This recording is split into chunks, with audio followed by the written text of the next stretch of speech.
Sizni toshlaringiz katta. Mana odatda tosh katta bo'lsa, biz o'zingizda ko'rganimizda xursand bo'lamiz. Sababi sizga bu nima bermaydi, pristup bermaydi. O't yo'lingizga tiqilib qolmaydi. Faqat o't yo'lingizni sal bekitib qo'yish mumkin. O't chiqishi qiyinlashganligi hisobiga ovqat hazm qilishingiz buzilishi mumkin. Mana bu toshlar katta. 15-16 millimetrlik toshingiz borda. Bir emas, 3 ta yana. Bittasi 10, yana bitta bor 12 millimetrlik. Bulardan agar mayda-maydalari paydo bo'ladigan bo'lsa, o't yo'lingizga tiqilib qolib, pristup beradi, srochniy operatsiya deyiladi.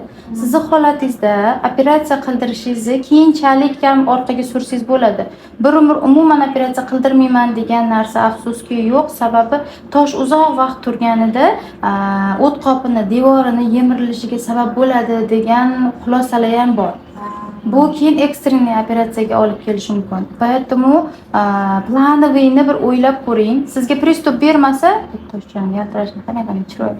Pristup bermasa bu beozor tosh degani emas. Sizga beriladigan lecheniya bu toshni tushirish uchun berilmaydi, yangi kichkinalarini hosil bo'lishini oldini olish uchun beriladi. Endi sizda yana tosh bo'lishini xohlamasangiz, iloji bo'lsa och yurmang.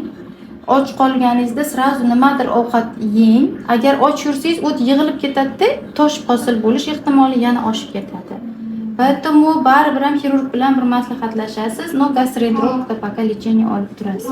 Mana bu bo'limda mana shu sizga og'riq beradi-da.